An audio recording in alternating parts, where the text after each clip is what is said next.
exactly is soil anyways?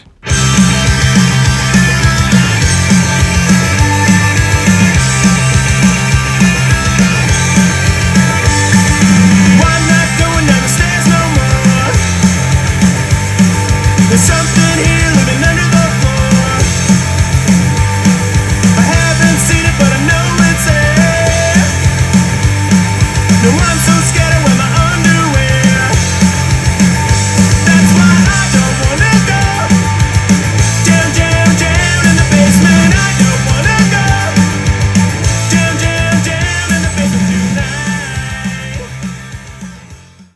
What's going on, everybody? Welcome back. We're down here talking about soil. It's been fun. I've been loving this. Hopefully you've been enjoying this as well. We're going to jump right into the next component, and that is your soil profile. We talked about soil formation in the previous episode, so that kind of segues right into soil profile, because as soils develop, they develop in these distinct layers, and that's what a soil profile is. It's basically just the cross section, that vertical mapping of these developed layers. As your parent material and your early developed soil gets continually weathered, the forces of nature are constantly working down on your soil, and all of that mineral and organic material kind of work their way down that profile. They translocate, they sometimes transform. When you're talking about organic material, you're talking about the transformation of that material into humus. Things like clay particles are actually translocating very deep down that profile. Some minerals might actually be leaching all the way out. You know, there's losses going on there. All of these materials sort of, move down the profile. They maybe hit an impervious barrier, and then things start kind of developing and layering from there. As gardeners and as lawn care geeks, we concern ourselves just with pretty much the top couple layers.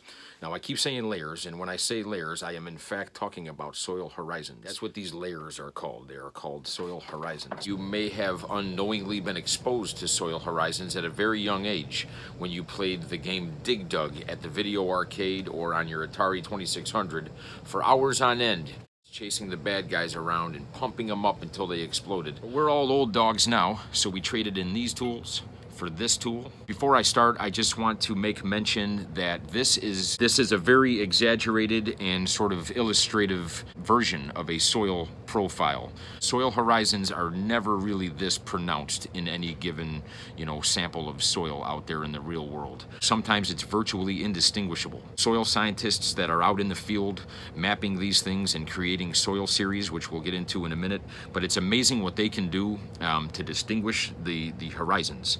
It's never this easy. And that being said, not all horizons are present in a given soil. And that basically goes back to the 5 soil forming factors that we talked about last video, right? Climate has a large part to play in all of this, obviously, with the amount of rainfall you're getting and working the material down, the humidity and the temperature in terms of what kind of vegetation is growing, how that organic matter production is happening, the topography, the relief or lay of your land. Your profile is obviously going to be different down in the gully. You might not have all layers or horizons present on the slope. So what else? You've got the parent material. What kind of soil texture do you have here? The 5 soil forming factors that we talked about last time come into play. I've got a little cross section here. I drew a little bit of a tall grass prairie up here. So under that you have got an O layer. That's all your organic material, both living and dead. Toward the top of it, you can almost kind of discern what it is. Okay, here's some roots, here's little bits of twigs and leaves, and as you kind of get deeper down into this layer, you've got your humified, substance going on there. It's a beautiful thing. That kind of leaches down into this next layer. This next layer is obviously the A horizon. That is what is commonly referred to as topsoil. That is where you have all of your minerals from your parent material combined with the humus and other organic matter sort of living in this beautiful biomantle of topsoil. That's where all the magic happens, right? That's where all your plants' root systems are pretty much getting that symbiosis going with the microbiology. That liquid carbon pathway is happening in that area. It's a beautiful thing. I'm blessed out here in Illinois with beautiful topsoil. You know, out west where they don't have the type of humidity and rainfall and vegetation that I do over here, you know, they're not going to have quite the same amount of topsoil. That's what that is. That's what we're looking to always kind of build and concern ourselves with as gardeners and as lawn care geeks.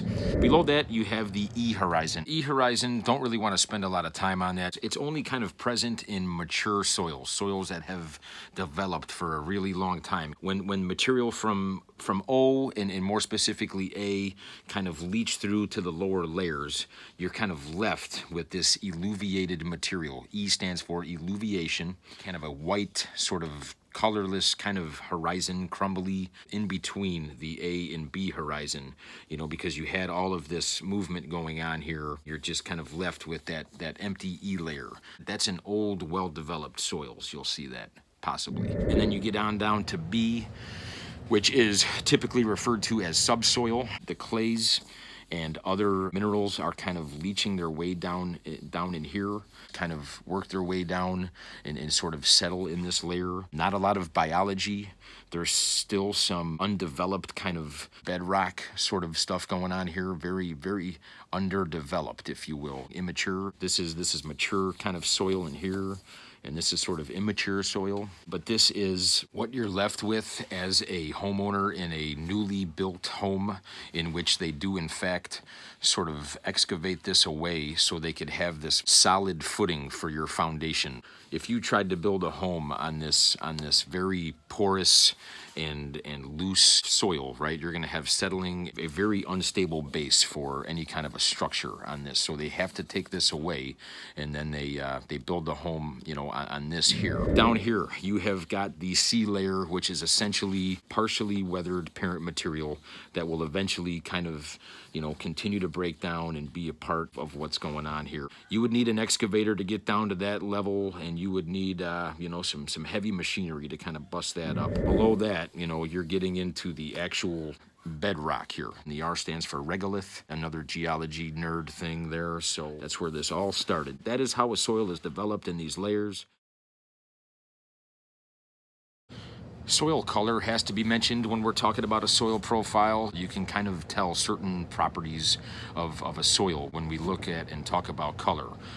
Like out here in Illinois by me, we've got what's referred to sometimes as black soil, you know, where we had a lot of the tall grass prairie, decomposition of organic material. When you are high in organic material, that humus kind of imparts a very dark color to that topsoil. That's what we're on the quest for. We're on the quest for that dark coffee colored organic type of soil up in this topsoil, right? Even when you have that red clay out west, right, you're going to have more red clays out west because, again, you don't have quite the same type of precipitation and saturation. You know, water is not really kind of hanging around, and you get that oxidation imparting a red color on that soil, you know, and that's not a bad thing necessarily. It's just different. With gray soil, you've got a couple things there. First and foremost, you have probably a lack of organic material, and that's typically when you see a gray soil. It's just kind of a lifeless, compacted soil. Gray soil also, you know, you've got clay there, slow draining. You got a lot of water retention, a lot of saturation, maybe even a high water table. So there's some factors there with that color. And when you're talking about, you know, saturated soils, slow draining, standing water type of soils, or maybe way in the back of your yard where you have a type of land, you know, formation where you constantly have water standing heavily saturated, you've got that just like a weird, nasty, purple, technicolored soil that might even smell a little bit. That soil is anaerobic. It is a complete and total environment for bad guys. And if you're faced with some of this adversity in your soil profile, then you know you've got some work to do here, but at least you know where you're starting. We start to gain a knowledge of what we got here, what we're working with. We understand what a soil profile is and what these horizons are. And going back maybe to the previous episode, you know, you maybe have an understanding of what your parent material is and why you don't have maybe all of these layers, because your parent material doesn't really weather as well as some of the other bedrock in other parts of the country. Or again, it was excavated away. That lawn was established on this subsoil. They sodded it. It lasted for a year or two, but slowly, the underlying growing medium here kind of did not support a nice healthy grass. There was some stuff going on down there that was conducive to issues. So you have to get back and you got to put these layers in. You got to work to achieve these layers. And thankfully, there's more ways than ever before to kind of get that organic material and ramp up all of that biological activity in your soil. More options than ever before, but that's a story for another time. I did want to mention one more aspect of the soil profile. I would be remiss if I didn't mention the soil series and a little bit of soil taxonomy.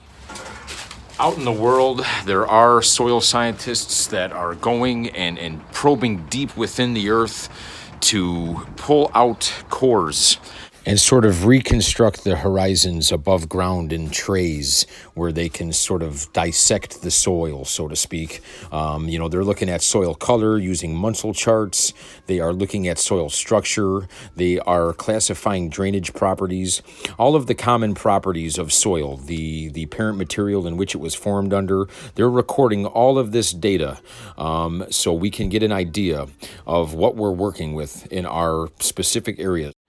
They're essentially mapping this land out and recording the data. They're making these interpretations on the soil in a given area, in your state and in your county. They are out there determining what kind of growing medium we might have for agriculture, for the purposes of building infrastructure and other land management. The mapping of these soils out in the field are what's called the soil survey. All of the data is compiled and all of the interpretations are made on the soil properties, and a soil series is created. A soil series is a part of that soil taxonomy. And just like botany, it is kind of broken down into all of these categories and subcategories. So at the top, you've got a soil order, and there's actually 12 soil orders.